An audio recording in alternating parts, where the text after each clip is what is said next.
నా ఆయుధమే ప్రేమ. అంత ప్రేమ చూపిస్తారు, ప్రేమే ఆయుధం అంటారు, అందుకే ఇంకా డిన్నాన్ని ఇట్లనే ఉన్నాడు, అంతేనా? అంతే. అంతే. ఎందుకు డిన్నాన్ని ఇట్లున్నాడు అంటే ఎట్లున్నాడు? ఏం కాకుండా అయిపోయిండు, ఒక పదవిలో లేడు, కనీసం అంటే కార్పొరేట్ పదవిలో కూడా లేడు. ఎంపీగా చూడాల్సిన ఆ వ్యక్తి ఇలా కార్పొరేటర్ పదవిలో కూడా లేకుండా పోయిండు.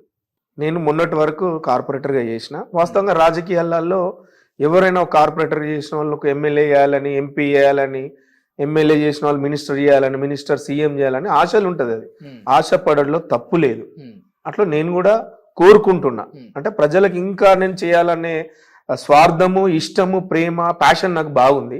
చేయాలనే ఉద్దేశంతో నేను వాస్తవంగా ఇప్పుడు కాకపోయినా రేపు అయితే 100% వస్తా. రేపు కాకపోయినా ఎల్లుండి కంపల్సరీ అవుతాను. నేను అయి తీరుతా, 100% తీరుతా. అయితా. ఎన్నేళ్ళు ఉన్నారా టీఆర్ఎస్ పార్టీలో మీరు? టీఆర్ఎస్ పార్టీలో సుమారు 2001 పార్టీ పెట్టినప్పటి నుంచి 2023 వరకు సుమారు 23 సంవత్సరాలు జర్నీ చేశాను. 20కి పైన సంవత్సరాలే మీరు ఆ పార్టీ తోటి అనుసంధానమే ఆ పార్టీలో కొనసాగారు. మంచి మంచి నాయకులతోటి పరిచయాలు కూడా ఏర్పరచుకున్నారు. డిన్నా అంటే టిఆర్ఎస్ అంటే డిన్నా అనే పేరు కూడా మీరు వరంగల్ తెచ్చుకున్నారు. మరి ఇంత తెచ్చుకొని ఆ పార్టీలనే మీరు ఏం కాలేకపోయినారు? నిన్నగాక ముందు వచ్చిన కాంగ్రెస్ పార్టీలో ఇంకేం ఎదుగుతారన్నా? సరే, వాస్తవంగా టిఆర్ఎస్ పార్టీలా నాకు ఉద్యమంతో డిన్నాకు గుర్తింపు వచ్చింది. కొంచెం ఉద్యమంలో బాగా ధైర్యం చేసి ముందు బాగులో ఉండేది. వాస్తవంగా ఒక వ్యక్తి ద్వారా నేను టిఆర్ఎస్ పార్టీకి దూరమైన, నమ్మక ద్రోహం నమ్మించి మోసం చేసిండు. అది ఇక ఇష్టమైన వ్యక్తే నమ్మక ద్రోహం చేసే వరకు తట్టుకోలే వ్యక్తి. అవును, మీకు నమ్మక ద్రోహం చేసిండు. నమ్మక ద్రోహం చేసిండు. అంత పెద్ద నమ్మక ద్రోహం అంటే ఇక తట్టుకోలేంత నమ్మక ద్రోహం చేసిండు. డిన్నా అన్నకి అంత పెద్ద ద్రోహం చేసిండంటే ఆ వ్యక్తికి ఒక పేరైతే ఉంటది కదా, గట్టి పేరే. ఇక పేరెందుకు లేండి, వరంగల్ ప్రజలకు, తెలంగాణ ప్రజలకు అందరికి తెలుసు. అంటే పేరు చెప్పడానికి భయపడుతున్నారా? భయంకే భయం చూపెట్టినోని మొన్న 22-23 సంవత్సరాలు ఎదురుగా నిలబడ్డోని. భయం ఏం దెయ్యాలు కాకపోతే రేపు చేస్తా. సచ్చుడు గ్యారంటీ అనేది నాకు తెలుసు కాబట్టే ఆనాడు ఉద్యమంలో, మొన్నటి వరకు కూడా ఆనాడు ఉద్యమంలో నన్ను రాత్రికి ఎన్కౌంటర్ దాకా ఎత్తుకోబోయిలు 2 సార్లు. ఒక్కసారి కూడా ఎన్కౌంటర్ దాకా చెప్పిన వ్యక్తి కాదు. అప్పుడున్న తెలంగాణ ఉద్యమంలో నేను ఉన్న సమయంలో మొన్న జరిగిన, నేను 2021 నాడు నాకు ఎప్పుడైతే కార్పొరేటర్ టికెట్ ఇయ్యలేదో అప్పటి నుంచి నేను అధిష్టానానికి దగ్గర ఉన్నా కానీ ఇక్కడ లోకల్ గా ఎవరికి దగ్గర లేకుండే, లోకల్ లీడర్లకు. అయినా ఎదిరించి నిలబడ్డా, ఇప్పటికి నిలబడతా. నా శ్వాస ఉన్నంత వరకు నేను ఎదిరించి నిలబడతా. మరి ఎన్కౌంటర్ కే దగ్గర పోయినా మీరు పేరు చెప్పడానికి ఎందుకన్నా వెనకడిగేస్తున్నారు? నేను వాళ్ళని పెద్ద హీరోని చేసిన అయితే అవ్వచ్చు అనుకుంటాను. జనాలందరికి తెలుసు, అతనికి కూడా తెలుసు. నేను నా నోటితో అనలేను. ఎందుకు అనంటే పేరు ఉచ్చరించడం కూడా ఇష్టం లేదు. ఇష్టం లేదు నాకు, ఇక ఇష్టం లేదు. అది అంత పెద్ద మోసం. పెద్ద మోసం అంటే పెద్ద నమ్మకం. టికెట్ తీయకపోవడమా మోసం? టికెట్ రాజకీయంలో వచ్చుడు పోవుడు కామన్. ఇప్పుడు మీరు ఇందాక అన్నారు 23 సంవత్సరాలు చేసిన టిఆర్ఎస్ పార్టీలో నీ స్థాయి ఏంది అని అన్నారు. నాకు ప్రజల స్థాయి వచ్చింది. నాకు స్థాయి వచ్చింది కాబట్టి హిట్ టీవీ హైదరాబాద్ నుంచి సింహాద్రి ఇక్కడికి వచ్చిండు, యాజమాన్యం వచ్చింది అంటే నాకు ఇంతో అంత ఉంటేనే వచ్చింది. ఆ ఆస్తిపాస్తులు నాకు నా జనాలు, నన్ను నమ్ముకున్న మా అన్నదమ్ములు, నా కుటుంబ సభ్యులు, నాకు అది ఉన్నది కాబట్టి మీరు ఆ నుంచి ఇక్కడికి వచ్చి వాస్తవంగా వస్తాయి. అందరు ఆశించిన వాళ్ళందరికీ పదవులు రావాలంటే రావు. అందులో నాకు రాకపోయినా బాధ లేదు. కానీ పక్కకే ఉండి చెప్పకపోవడము అది పెద్ద హట్ అయింది ఇక్కడ. ఆ హట్ ఎట్లయిందంటే ఎంత ప్రేమ అన్నదాన్ని గుండె రాడ్డు బండర్లాగా అయిపోయింది. వ్యక్తి పేరు చెప్పే ధైర్యం ఉన్నా కూడా చెప్పడం మీకు ఇష్టం లేదు, అందుకే చెప్తలేరు. బట్ చెప్పే దమ్ము, ధైర్యం అన్ని నా దగ్గర ఉన్నాయి, నేను చెప్తా. ఆ వ్యక్తి పేరు దాస్యం వినయ్ భాస్కర్, రైట్? ఇక మీ ఇష్టానికి వదిలిపెడుతున్నది నేను. సరే, ఆ వ్యక్తి పేరు దాస్యం వినయ్ భాస్కర్. ఎందుకంటే ఇక్కడ ఈ వరంగల్ ఎవరిని అడిగినా కూడా చెప్తారు. నేను తెలుసుకొని ఇడి దాకా వచ్చిన అన్న, అంత ఉట్టిగేం రాలే. 20 ఏళ్ళ బంధం కదా అన్న మీ ఇద్దరిది. అట్లెట్లా పోయిందన్న అంత అలకగా? 20 ఏళ్ళ బంధం కదా, అంటే పొలిటికల్గా ఒక వ్యక్తితోటి 20 ఏళ్ళు ఏ ఇబ్బంది లేకుండా అంత ప్రేమ కొనసాగడం అనేది నాకు తెలిసి ఈ రోజుల్లో చాలా కష్టం. అలాంటి రిలేషన్ మీరు మెయింటైన్ చేసారు. వాస్తవం ఏంటంటే నాకు మా ఇంట్లో, నేను మా ఖాందాంలోనే మా ఇంట్లో నేను పెద్దవాడిని. నాకు ఒక అన్నలాగా నేను భావించిన ఏ త్యాగానికైనా సిద్ధపడ్డా నేను. వాస్తవంగా ఎంత పెద్ద ఆనాడు ఆయనతో తిరగద్దు అని నన్ను పోలీసు వాళ్ళే కానీ, వాస్తవంగా లోకల్ లీడర్లు, లోకల్గా ఉన్న రౌడీలే కానీ, పెద్ద పెద్ద వ్యక్తులే కానీ నన్ను బెదిరించినా కూడా వాళ్ళకి ఎదురుపోయిన ఆయన కోసం కానీ నా గురించి ఎప్పుడు నేను నా గురించి నా కుటుంబం గురించి ఎప్పుడు ఆలోచించలే. మొత్తం ఆయన వ్యక్తి గురించి ఆయన ఎదుగుదల గురించే, నేనే కాదు నా లాంటి వాళ్ళు పిచ్చోళ్ళు చాలా మంది ఉన్నారు. ఆయన కూడా ఎదురుపోయారా మీరు? పోయినా ఇదే వరంగల్లో పేరు పోసిన లౌడీల్లో నన్ను ఎక్కడికెక్కడికో పిలిపించిండ్రు, ఎక్కడెక్కడో ఏదో చేసిండ్రు, అయినా కూడా నేను ఎక్కడ తగ్గలే, తల వంచలే నేను. అంటే అటువంటి వ్యక్తి మరి నాకు ప్రయత్నం చేశారా మిమ్మల్ని? అంత ధైర్యం ఏం చేయలేదు. అంత ధైర్యము డిన్నర్ ముట్టుకోవాలంటే కొంత ఆలోచించాలి. అంతగానం ఉందా అన్న? ఉంటది కదా, అంతగానం నా ఉంటది. నా కాలేజే నా ఆస్తిపాస్తులు. చూసుకోనన్నా రేపా ఎల్లుండా ఎట్లాగైనా చచ్చిపోవుడే. ఇయ్యాల కాకపోతే రేపైనా దానికి భయపడాల్సిన అవసరమే ఉన్నది. భయం లేదా నిజంగా? భయం దేనికి భయం? భయం అయ్యే వాళ్ళకి భయపడతా, దేవునికి భయపడతా, తప్పు చేసిందంటే భయపడతా. ఇక దేనికి భయపడతా నేను? మీకంటే పెద్ద పేరు మోసిన డాన్లు ఉన్నారన్న వరంగల్. అరే డాన్లకు నేను భయపడాలా? భయపడరా? భయపడాలి, రూల్ ఉన్నదా? భయపడరా మీరు? భయం దేనికి భయపడాలి? దేనికి భయపడాలి? ఇంత డైరెక్ట్ గా ఇంత డేర్ గా చెప్తా ఉన్నారు కదా, ఎవరికి భయపడాలి, దేనికి భయపడాలని. రేపు ఏమన్నా మరి మీ ఇంటి దాకా వస్తే సమస్య చూస్తా, ఎదురిస్తా. అరే సమస్యలు దేవుని దయ వల్ల నలుగురు నా దగ్గరకు వచ్చి నేను చేసుకుంటారు. అయినా నేను పెద్ద అదేం కాదు, నాకు సమస్య వచ్చినా కూడా నేను కూడా పోయి చేసుకుంటా. కానీ భయము, డార్కారిజము, గుండాయిజము చేయాలి అది ఇది అని అంటే దానికి నేను ఫస్ట్ నుంచి వ్యతిరేకి. ఫ్రమ్ ద బిగినింగ్ నేను దాన్ని బాగా డెడ్ అగైనెస్ట్ వాటి కోసం. ఓకే సరే, మీరు భయపడరు, బాగుంది. మీరు ఎవరిని భయపెట్టలేదా? నేను ఎవరికి భయపడతా? నేను ఎవరిని భయపెట్టలేదా? నేను భయపట్టలే ఎవరిని కూడా భయపడ కూడా ఎప్పటి కూడా పెద్ద రాజకీయ ప్రస్థానంలో డిన్నాబాయ్ ఒక్కరిని కూడా బెదిరియలేదా అన్న? బెదిరియలే అంటే నేను బెదిరించిన, నాకు తెలిసి నేను అంటే ప్రేమగా బెదిరియొచ్చు. ఇప్పుడు నాకు సింహాద్రి ఉన్నాడు, ఆ హక్కుతోటి నేను బెదిరియొచ్చు కావచ్చు. కానీ మా వాళ్ళు ఉన్నారు కానీ నేను ఏదో కావాల్సుకుని తమ్మి ఇది నా ఇలాకా, ఇక్కడ రాకు తమ్మి, నువ్వు తక్కువ ఉండు, ఎక్కువ చేస్తున్నావు బాగా, ఇట్లా ఎప్పుడు ఎవరికి కూడా డాగేలే? ఏలే ఎప్పుడు కూడా ఏలే మనస్ఫూర్తిగా చెప్తున్నారా? ఏలే, నేను డాగులు అవి వేయమే, కానీ వాస్తవంగా ఎదిరిస్తా, పోయి అడుగుతా. అన్న ఇట్లా ఏంది, ఏదేమో అన్నవంట, ఇదేందన్న ఆ స్టైల్ అడుగుతా. కానీ నన్ను ప్రేమిస్తారు వాళ్ళు కూడా, చిన్నవాడినైనా పెద్దవాడినైనా గౌరవిస్తారు, ప్రేమిస్తారు. నన్ను ఇప్పటి వరకు అయితే ఎవరు దేవుని దయవల్ల ఎవరు ఆ స్థాయికి రాలేదు, నేను ఆ స్థాయికి పోలేదు. ఓకే సరే, ఇవన్నీ బాగానే ఉన్నాయన్న. బాధ అనిపించింది అన్న మరి మీకు? అంటే ఇన్నేళ్ళు పార్టీలో కొనసాగారు కదా, టికెట్ రాకపోతే, ప్రజలలో పదవిలో లేక వాళ్ళకి సేవ చేయలేకపోతే, సరే నార్మల్గా ఉన్నప్పుడు మనం చేయగలుగుతాం, కానీ పదవిలో ఉండి చేసే పనితీరు వేరే అవుతుంది కదా. వాస్తవంగా మీరు అన్నట్టు చాలా బాధపడ్డా. ఒక ఏడ్స్తారు, మొగోడు ఏడుస్తాడు బై చల్, ఏడవాడు మొగోడు ఏడవాడు. ఎప్పుడు ఎదుటోడు నీకు అన్యాయం చేసేటోడు ఏడ్చే దాంట్లో చూడాలి మనం. ఎందుకు నేను తప్పు చేసినాడు చింతించాలి. నాకు తెలిసి నేను ఎవరికి, నువ్వు అనుకునే వ్యక్తికి నేను రవ్వంతా కూడా అన్యాయం చేయను కూడా. ఇప్పుడు కాదు ఎప్పుడు కూడా. నేను నమ్మినోను, నన్ను నమ్ముకున్న వాళ్ళని నేను అటువంటి చేయను. ఉంటే ముఖం మీద ఉంటా, నాకు ఏమైనా కావాలంటే గుంజుకుంటా ఇంటికి పోయి, నాకు కావాలి. కానీ ఈ మోసాలు, నమ్మక ద్రోహాలు నాకు రావు, నా బ్లడ్ లో కూడా లేవు. నేను ఏడవలే, బాధపడ్డా. వాస్తవంగా మీరు అన్నట్టు ఒక 2-3 years పడుకోలే నేను. నిద్ర కూడా 2-3.5 years పడుకోలే, నిద్ర కూడా రాలే. అంత మనసు ఖరాబ్ అయింది నాకు. అందులో బాగా అట్ట అయినా నేను.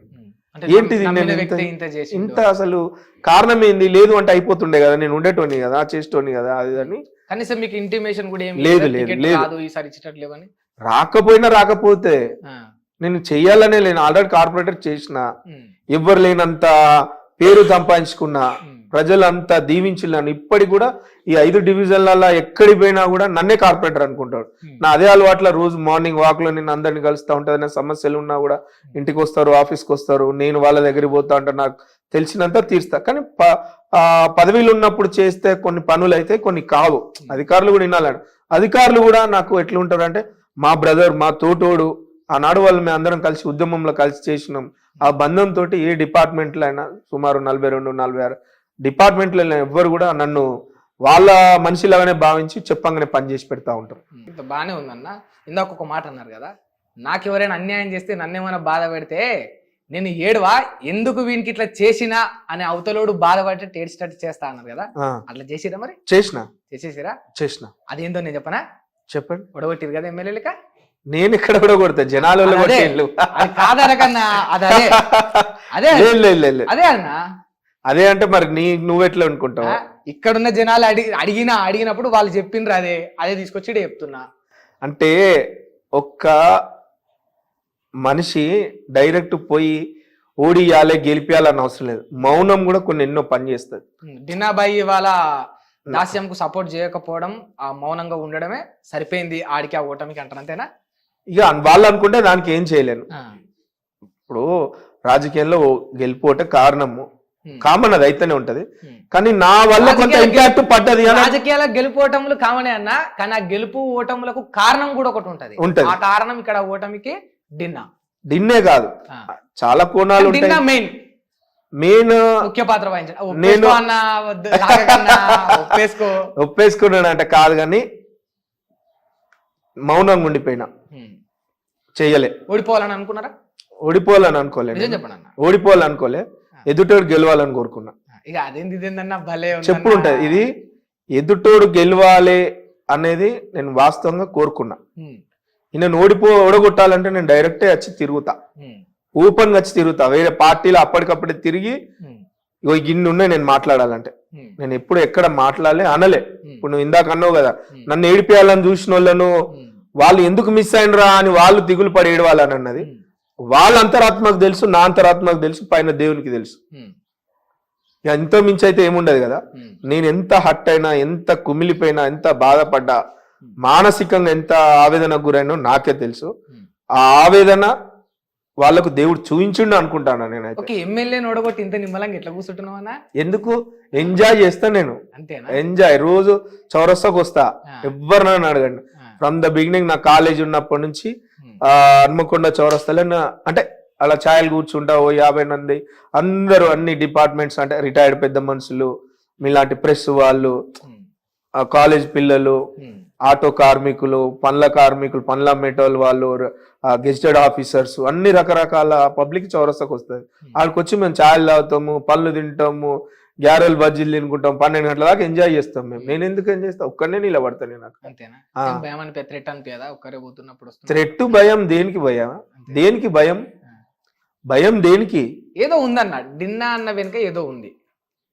ఏమున్నది? ఏం లేదా? ఏం లేదు, ఏం లేదన్న.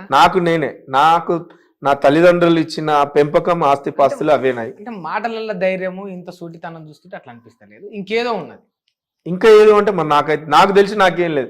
నేనే కోట్లు ఉండాలన్నా, లేకపోతే ఇంకో పెద్ద చెయ్యి అనుకు ఉండాలి. పెద్ద చెయ్యి ఉంటే నేను ఎంపీ అయ్యేటోడిని, ఇంకేదో అయ్యేటోడిని, మళ్ళొకసారి ఎమ్మెల్యే, మళ్ళొకసారి కార్పొరేటర్ అయ్యేటోడిని, ఇంకేదో డిప్యూటీ మేయర్ అయ్యేటోడిని, ఇంకేదో అయ్యేటోడిని. నా ఆస్తి పాస్తులే నేను వేసుకొని ఎక్కుకుంటూ వచ్చిన మెట్లు. ఎవరు ఎక్కడనన్నా పోయాడు. నేను ఇక్కడ కాదు బ్రదర్, నువ్వు హైదరాబాద్ నుంచి వచ్చినావు కదా, వచ్చినప్పుడు ఇంత సబ్జెక్ట్ తెలుసుకున్నావు అంటే వాస్తవంగా ఎంతో మందిని అడిగి వచ్చినావు. ఇప్పుడు అన్ని తెలిసి మాట్లాడుతున్నావు అంటే అందరినీ పోయి అడుగును. నేను సంపాదించుకున్నా ఉమ్మడి జిల్లా వ్యాప్తంగా. డిన్నా అంటే గుర్తుపట్టే స్థాయి నేను సంపాదించుకున్నా. 100 కోట్లు ఉండొచ్చు ఒక్కొక్కరికి, నాకు లేకపోవచ్చు పైసలు మాత్రమే సంపాదించుకున్నా, డబ్బులు సంపాదించుకునే ప్రయత్నం చేయలేదా? లేకపోతే ప్రయత్నం చేయలే అసలు, ఆ మైండ్, ఆ థాట్ రాలే. నేను ఒకటే లోకం నాకు ఉండే. ఇక ఇప్పుడు మీరు ఇందాక అన్నారు కదా, ఒకటే లోకం ఉండే, ఆ పిచ్చిలకెళ్ళి నేను రాలేకపోయినా. మరి అది ఏంటిదో తెలియదు. అది ఆ నమ్మకం, ఒక వ్యక్తిని ఇష్టపడి నమ్మితే ఉండే ఆ కనెక్ట్ ఇక్కడ నుంచి. కొంతమంది దోస్తాన్ చేస్తారు, కొంతమంది నమ్ముతారు, రిలేషన్ చేస్తారు, దిమాగ్ తోడి చేస్తారు, కొంతమంది హృదయంతో దిల్సే చేస్తారు. చూసిన అది పోదు చచ్చిపోయేదాకా. కానీ అదే గాయపడ్డది అనుకో, ఇప్పుడు నువ్వు అన్న చూసిన ధైర్యం ఎక్కడికంటే అక్కడికి పోతుంది. అది ఎంత వరకు అంటే అక్కడ వరకు పోతుంది. అది ఇక దానికి అద్దులు ఉండవు. ఇక అది అక్కడ హట్టుగా అవుతుంది. అది అంటే మరి గుండె ఇంత గాయం కావడానికి కారణం కులమేనా? ఒక రీజన్ అనుకోవచ్చు, కొంచెం నాకు దూకుడుతానం ఎక్కువ. నాకు తెలిసినంత వరకు ఏంటంటే, దళితుడు, ఒక ఎస్సీ కేటగిరీ నుంచి వచ్చినోడు, మనని కాదని, రెడ్డి రాజ్యాన్ని కాదని ఎట్ల మీదకి ఎదుగుతాడు అనే పన్నాగం కూడా మీ మీద వేసినట్టే అనిపించింది. ఇక వెనక ఏం జరిగిందో నాకైతే తెలియదు. వాస్తవంగా ఇదే నా కులంలో నేను దళితులుగా పుట్టినందుకు నేను గర్వంగా ఫీల్ అవుతున్నా, ప్రౌడ్ గా ఫీల్ అవుతున్నా. మీరు గర్వంగా, మీరు ప్రౌడ్ ఫీల్ అవుతున్నా. బట్ అవతల వాళ్ళు ఎట్లా ఫీల్ అవుతున్నా నాకు సంబంధం లేదు. వాస్తవంగా అది కూడా కొంత విన్నా. నేను 23 సంవత్సరాలు, ఎన్ని సంవత్సరాలు అక్కడ ఏంటంటే కొంత కులం కూడా నాకు బాగా అడ్డం అంటే వాళ్ళు అట్లా చూసి అరే వాళ్ళ తరపు చిన్న నుంచి కులపోడు అడ్డమైంది. ఒక కులం తక్కువడు గింత సిటీలో గింత యూత్ మెయింటైన్ చేసుకుంటూ ఎక్కడ పోయినా ఇంత పరిచయాలు ఇంత ఇదని కూడా కొంత ఉన్నది అని మొన్న నాకు విన్నా నేను. అంటే మాలా నన్ను కూడా ఇష్టపడేటోళ్ళు అన్ని పార్టీలే కానీ అన్ని వర్గాలే కానీ మీడియా పరంగా అన్నిట్లో ఉన్నారు. వాళ్ళు కూడా కొంత చెప్తా ఉంటారు ఇట్లా ఉండేటిన్నా ఇట్లా ఇట్లా అంటే అరే పోనీ అన్న దానికి మన నేనేం చేస్తాను, నా కులంలో నేను పుట్టినది నేను గర్వంగా ఫీల్ అవుతాను. దళితుగా ఎప్పుడు పుట్టిన బాధ అనిపించాలని ఎందుకు పుట్టిన ఈ కులంలో అని నేను గర్వంగా ఫీల్ అవుతున్నా, ప్రౌడ్ గా ఫీల్ అవుతున్నా. ఇంకో జన్మ ఉంటే కూడా నేను అలానే పుడతా. అంతేనా? ఇంకో జన్మ అంటే పుడితే నేను అలానే పుడతా. మరి అలానే పుడితే ఇట్లనే ఓటం ఎదురైతే ఇట్లనే దొక్కేస్తా నేను తొక్కుడు ఓటమిలు ఎందుకు అవుతాయి అని అంటే బానిసత్వంగా ఉంటే నువ్వు అనుకున్నది నువ్వు రీచ్ అవుతావు కావచ్చు, నువ్వు అనుకున్నట్టు ఎమ్మెల్యే కావచ్చు, ఎంపీ కావచ్చు, మినిస్టర్ కావచ్చు. ఆ బానిసత్వము ఇటువంటి కులంలో రాదు. ఎస్పెషల్ డిన్నా అంటూ దగ్గర అసలే రాదు కాదు. నేను అట్లుంటే ఇంకెక్కడికో పోతా. ఏం సాధిస్తావన్నా? కార్పొరేటర్ పదవులు మిస్ చేసుకుంటేవి, ఎంపీ పదవి మిస్ చేసుకుంటేవి, కొంచెం వంగి కొంచెం తగ్గుంటే ఇవాళ ఎంపీగా చూసుకోలేం కానా? నేను ఎంపీని ఇంటర్వ్యూ చేస్తున్నా అనుకుంటోని ఉట్టి డిన్నాని ఇంటర్వ్యూ చేస్తున్నా. ఒక్క ఎంపీని పోయి చూడు, పక్కకున్న ఖాళీగా ఉన్న డిన్నాని పట్టుకొని చూడు. ఇదే చౌరస్తా పో, ఎక్కడికన్నా పో, 7 కాన్స్టిట్యున్సీలు ఎక్కడన్నా పోయి చూడు. ఉమ్మడి జిల్లా వ్యాప్తంగా సరే వాళ్ళ ఎంపీలు ఎమ్మెల్యేలు మినిస్టర్ వాళ్ళకు ఉండేది. నేను వాళ్ళని తక్కువ పడతలేను, వాళ్ళను నెగిటివ్ మాట్లాడతాను. వాళ్ళకుండే విలువ వాళ్ళకు ఉంటది. ఇండివిజువల్ డిన్నర్ పోయి చూడు, డిన్నర్ అడిగి చూడు. అదే నా ఆస్తి పాస్తులు. సరిపోయింది అన్న, ఇది సరిపోయింది అనుకుంటా. సరిపోయిందా? లేదు, నాకంటూ డ్రీమ్స్ ఉంటాయి. కొట్టాలి, ఒక గోల్ కొట్టాలని ఎందుకో చిన్నప్పటి నుంచి అది ఉన్నది. ఆ గోల్ ఏందో చెప్పరాదు మాకు కూడా, మేము కూడా ఇద్దాం. ఎంపీ కావాలని బాగా ఆశ ఉండే నాకు. ఎమ్మెల్యే కూడా మీద నాకు ఎందుకో లేదు కానీ ఎందుకు ఎంపీ మీద కావాలి అని నాకు చిన్నప్పటి నుంచి ఉన్నదంటే ఏ చట్టసభ ఏది చేయాలన్నా కూడా, చట్టాలు చేయాలన్నా ఏది చేయాలన్నా పొలిటికల్ ఇస్ ద కీ.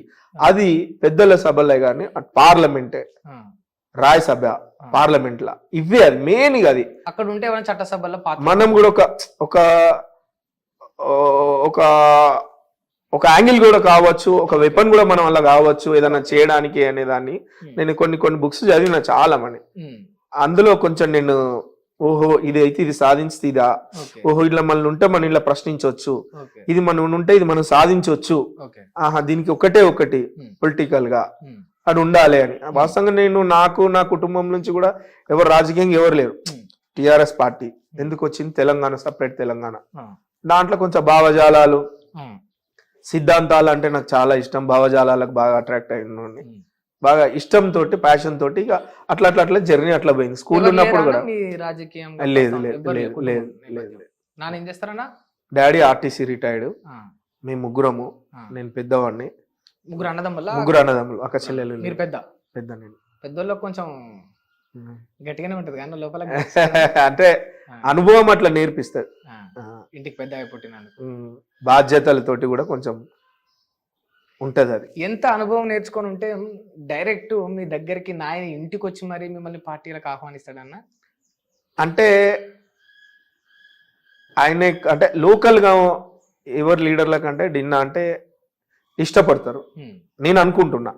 సరే 100 మంది నన్ను ఇష్టపడాలని రూల్ ఏం లేదు, నన్ను వ్యతిరేకించేటోళ్ళు కూడా ఉంటారు.